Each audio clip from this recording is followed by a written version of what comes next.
오늘은 사무엘하 21장 15절부터 22절까지의 말씀을 본문으로 문제보다 크신 하나님, 거인보다 세신 하나님이라는 제목으로 하나님의 말씀 함께 상고한 바를 나누고자 합니다. 문제보다 크신 하나님, 거인보다 세신 하나님. 어제 우리 정주성 강사님께서 설교 서두에서 언급했던 것처럼 사무엘하 21장부터 24장까지는요, 시간의 흐름을 따라 연대기적으로 기록된 내용은 아닙니다. 20장까지 해서 세바의 반란이 진압되는 것으로 시간의 순서를 따라 흐름을 따라 연대기적으로 일어난 사건의 내용이 일단락 지어지고 21장부터 24장까지는 특별히 다윗의 통치 기간 중에 있었던 크고 작은 사건들에 대한 마치 부록처럼 주석처럼 끼워져 있는 부분, 그래서 보다 심층적으로 서술한 내용들입니다. 어제는 다윗 통치 초기 3년 동안 일어났던 기근의 원인에 대해서 기브온과 맺은 언약을 하나님께서 말씀하심으로 그런 부분들을 우리가 살폈었다면, 오늘은 다윗이 통치하게 되는 그 기간 동안 일어났던 블레셋과의 전투 장면, 블레셋과의 싸움에 대해서 언급을 하고 있습니다. 이미 우리가 그동안 살펴보았던 사무엘하에서는요, 사무엘하 5장과 또 8장에 보면 블레셋과의 전투 장면이 나옵니다. 사무엘하 5장에서는 다윗이 기름을 부어 이스라엘의 왕이 되었다는 소식을 듣고 블레셋이 먼저 쳐들어오는 장면이 나오고요. 그리고 사무엘하 8장에는 다윗이 블레셋을 아예 쳐들어가서 마을 성읍을 마담 엠맥이라는 곳을 아예 점령함으로써 블레셋을 물리치는 장면이 나오기도 하는데요. 오늘 읽은 본문에 나오는 블레셋과의 전투는 그 5장과 8장 어간의 어딘가에 일어났을 전투로 많은 학자들이 보고 있습니다. 분명한 것은 오늘 읽은 이 21장 15절부터 22절까지의 본문에서 블레셋과 4번에 걸쳐서 여러 장소에서 4번에 걸쳐서 싸우게 되는데, 그 모든 싸움에서 다윗이 승리하고 있는 장면을 기록하고 있습니다. 사실 오늘 본문은 역대상 20장 4절 이하에도 비교적 상세히 다루고 있습니다. 거인족의 소생의 이름이 나오고 그들을 물리친 사건이 역대상 20장에도 나오기 때문에 그렇습니다. 우리가 사무엘하를 계속해서 묵상하고 있지만 전쟁과 관련해서는 한 문장, 굉장히 중요한 한 문장이 있었죠. 그게 뭐냐면 다윗이 어디로 가든지 여호와께서 이기게 하시니라 라는 말이 언급이 되는 거죠. 사무엘하에서 나오는 그 다윗은 하나님께서 지켜주시고 보호하실 뿐만 아니라 하나님께서 그를 이기게 하시고 승리를 허락해 주셨습니다. 블레셋과의 다시 전투가 벌어졌다고 오늘 본문 15절이 말씀하고 있습니다. 그러니까 블레셋이 먼저 이스라엘을 공격해 온 거지요. 그런데 그들 중에 있는 거인족들을 동원해서 옵니다. 일반인보다 훨씬 더 육중한 체구와 큰 무기를 휘두르며 나왔겠지요. 그런 모습은 아마도 보는 이로 하여금 충분히 공포와 두려움을 주었겠습니다. 하지만 말씀드린 것처럼 여호와 하나님께서 다윗이 어디로 가든지 이기게 하셨기 때문에 그들도 결국엔 쓰러지고 맙니다. 이 가슴 벅찬 승리의 현장 속에서 우리가 새길 만한 귀한 교훈이 있는 것 같습니다. 3가지로 말씀드리고자 합니다. 첫째는 과소평가하지 말라. 주의 백성을 과소평가하지 말라. 여러분, 전쟁에서의 승리는 덩치나 숫자나 어떤 통계에 달리지 않았습니다. 물론 현대 전쟁에 있어서는 통계, 수치 이런 것들이 굉장히 중요시 되지만요, 성경에 나오는 전쟁도 마찬가지로 수치, 숫자가 굉장히 중요하지만요, 특별히 성경에서 나오는 전쟁 가운데 하나님의 백성들, 하나님의 사람이 임하는 전쟁에서는 덩치나 숫자나 통계나 수치나 이런 것들은 그다지 중요하지 않은 것 같습니다. 왜냐하면 승리는 오직 주님께만 있기 때문입니다. 다윗의 군대에 맞서 블레셋이 맞서 공격을 해오는데, 블레셋은 이미 다윗에게 진 빚이 있지요. 일전에 그가 어린 시절에, 다윗의 목동 시절에 블레셋의 거인 장수 골리앗을 무너뜨린 적이 있습니다. 그를 죽이고 블레셋에게 패배를 안긴 적이 있습니다. 그러니 블레셋 군대가 얼마나 제대로 벼르고 다윗을 노렸겠지요. 정말 잘 준비를 한 것처럼 오늘 본문에 보면 어마어마한 거인으로 묘사되고 있습니다. 그리고 이에 맞서 싸워야 하는 다윗의 상태는 무척 피곤하고 연약한 듯 묘사되고 있습니다. 본문 15절을 보시면요. 15절 뒷부분에 보시면 그의 부하들과 함께 내려가서 다윗이 블레셋 사람과 싸우더니 다윗이 피곤하매. 다윗이 피곤했다라고 언급을 하면서 바로 이어지는 16절에서는 거인족의 장수들을 소개하고 있습니다. 마치 성경이 의도적으로 이 피곤한 다윗의 상태와 거인족의 무시무시한 모습을 일부러 대조하고 있는 것처럼 보입니다. 블레셋의 거인 군대가 다윗을 해하려 했습니다. 아비새가 다윗을 도와서 그 블레셋 사람을 쳐 죽입니다. 그러면서 다윗을 따르던 부하들이 다윗에게 만류하지요. 전장에 직접 나서지 말라는 겁니다. 왕은 다시는 전장에 나가지 마소서. 이스라엘의 등불이 꺼지지 말게 하옵소서. 이렇게 말하고 있습니다. 다윗이 직접 싸우지 말 것을 당부하고 있는 이 부하들은요. 다윗이 이 나라의 등불과도 같은 핵심으로 생각을 했습니다. 실제로 역대하 21장 7절이나 열왕기상 11장 36절 또 열왕기상 15장 3절 4절에 보면 여호와께서 다윗에게 항상 등불을 허락하셨다. 그 등불이 꺼지지 않게 하셨다. 이런 말씀이 나오고 있습니다. 다윗의 부하들, 다윗의 충성스러운 신하들도 다윗을 등불로 여겼지요. 그래서 다윗이 죽으면 이 나라가 끝이 난다라고 생각을 했던 것입니다. 그러니 다윗은 나가지 말라고 만류하고 있는 것입니다. 하나님은요, 이런 다윗에게 등불을 주셨을 뿐만 아니라 하나님이 친히 등불이 되어 주셨습니다. 하나님은 다윗을 반드시 지키시고 그에게 승리를 주시는 분이십니다. 여러분, 다윗은 그래서 계속 승승장구하고 이깁니다. 왜 그렇습니까? 다윗 자체는 연약한 인간이라 할지라도, 다윗의 상태가 피곤하다 할지라도 그가 믿는 하나님, 그가 의지하는 하나님은 강하시기 때문입니다. 오늘 우리도 마찬가지입니다. 오늘 우리는 약해도 우리와 함께 하시는 하나님은 강하신 분이신 줄 믿습니다.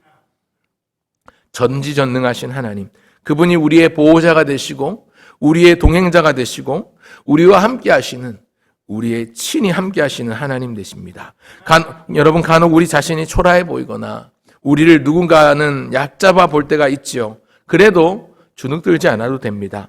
그 옛날 10명의 정탐꾼들이 자기 스스로를 메뚜기에 비유했던 것처럼 한없이 초라하고 작게 느껴지거나 혹여 그것이 실제로 정직하고 객관적인 평가라고 하더라도 그것보다 더 중요한 것이 있는데 우리가 누구의 손에 붙들려 있는가, 이것이 훨씬 더 중요합니다. 왜냐하면 나는 연약해도, 나는 부족해도 우리 주님이 나를 붙드시면 반드시 이기기 때문입니다. 전쟁에 능하신 하나님, 강하고 그 지혜가 한이 없으신, 명철이 한이 없으신 그 하나님께서 우리에게 승리를 허락해 주시는 줄 믿습니다.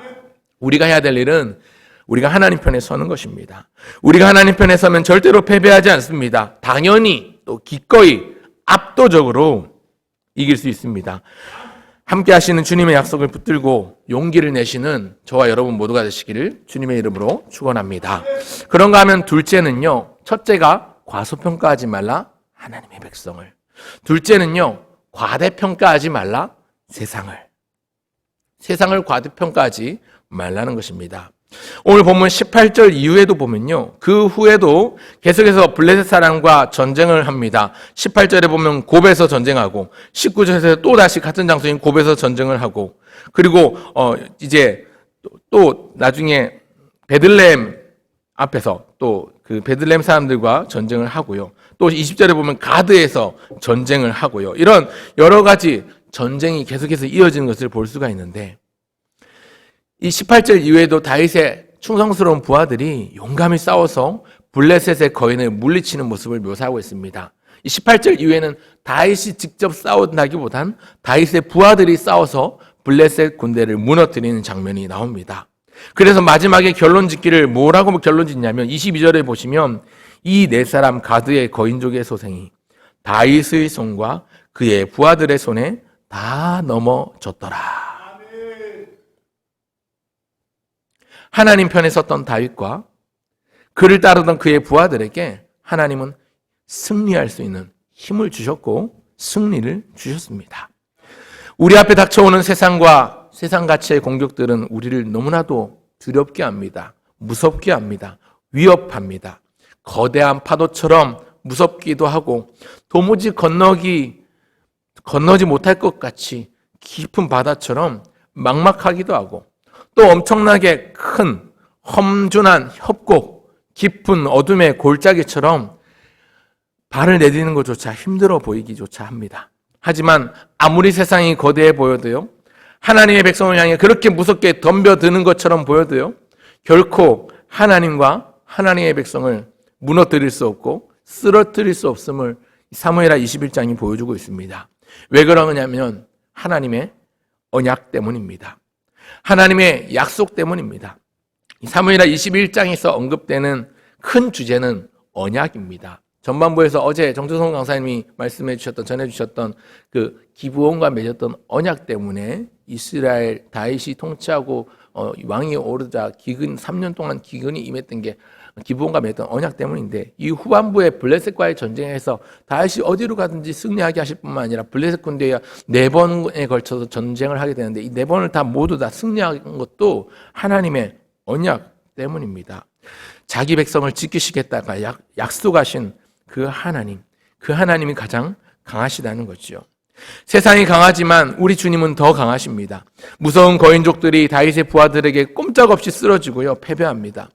여러분, 세상의 거친 파도가 아무리 높고 거칠어도, 내 앞에 있는 바다가 끝없이 광활해 보이고 깊어 보여도, 또 시커먼 능선을 따라 죽음의 골짜기로 보이는 협곡이 내 앞에 펼쳐진다 하여도 나와 함께 하시는 주님은 거친 파도를 잠재우시는 주님, 심지어 바다를 갈라지게 하시는 하나님, 혹 그 바다가 갈라지지 않으면 나로 하여금 그 무리를 걸어서라도 건너게 하시는 분이신 줄 믿습니다.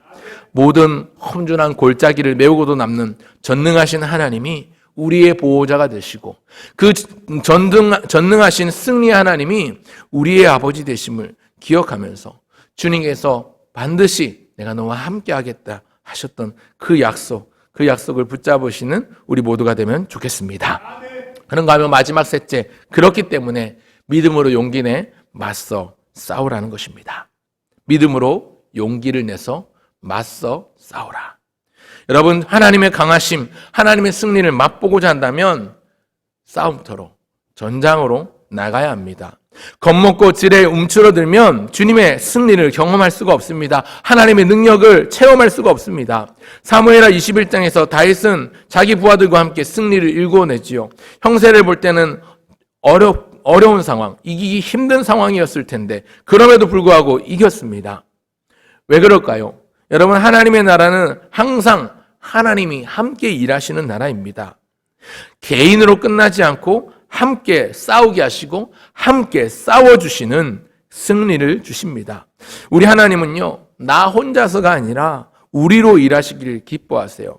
그래서 사울이 전장에서 죽을 때 사울을 지켜주는 사람이 아무도 없었지만 다윗이 전장에서 싸울 때 다윗을 따르던 부하들이 있게끔 사람들을 붙여주셨고요. 뿐만 아니라 다윗만 아니라 그의 부하들과 함께 싸우게 하셨을 뿐만 아니라 무엇보다 하나님께서 친히 함께 싸우셨습니다.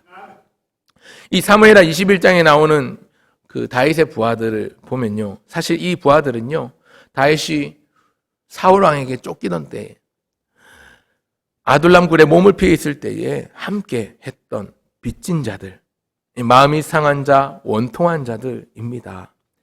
세바의 반란이 진압되는 것으로 사무엘하 19장이 끝나고 20장이 끝나면서 결말로 향하고 있는데요.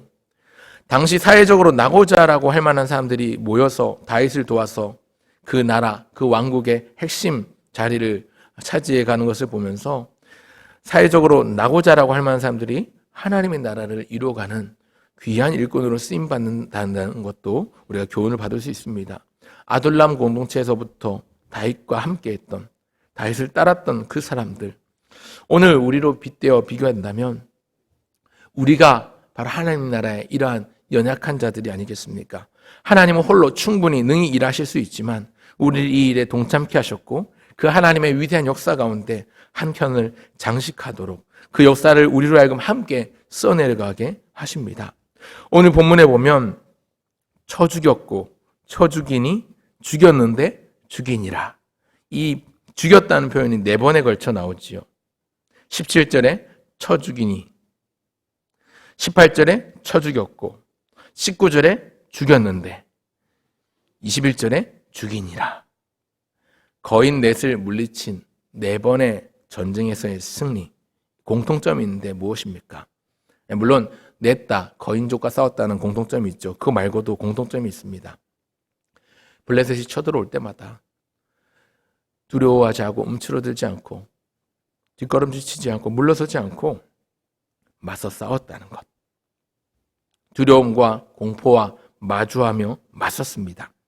그 공포, 그 두려움과 맞서 싸운 무기는 바로 하나님에 대한 절대적인 신뢰와 믿음이었습니다. 용기를 내어 믿음으로 맞설 때에 주께서 승리를 주신 것입니다. 두려움에 무너지지 말고 공포감에 뒷걸음질치지 말고 용기를 내어 맞서며 하나님의 약속을 붙잡고 나가면 하나님께서는 자기 백성에게 반드시 승리를 허락해 주시는 줄 믿습니다. 오늘도 이런 승리를 거머쥐기를 소원합니다. 여러분, 우리 앞에 닥친 상황과 환경들이 두렵지요? 그러나 그 환경이 두렵고 무섭고 어떤 일이 일어날지 모르니 겁난다고 해서 움츠러들고 뒷걸음질치고 도망가서는 안 되고요. 그 상황과 마주할 수 있는 용기를 내셔야 합니다. 그 상황에 마주할 수 있는 용기, 그리고 용기보다 더 큰 믿음이 있어야 하는 것이지요. 용기와 믿음을 가지고 나아가면 하나님이 반드시 함께 하시고 그 약속을 이루시는 언약에 신실하신 하나님께서 우리를 하여금 능히 맞서 승리하게 하시고 이기게 하시는 줄 믿습니다.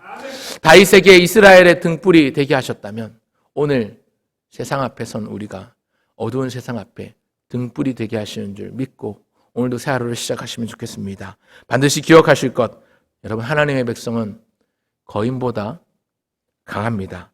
우리 자체가 강한 것이 아니라 우리는 비록 약해도 우리와 함께 하시는 주님은 그 세상 어떤 거인보다도 크고 강하신 분이기 때문입니다.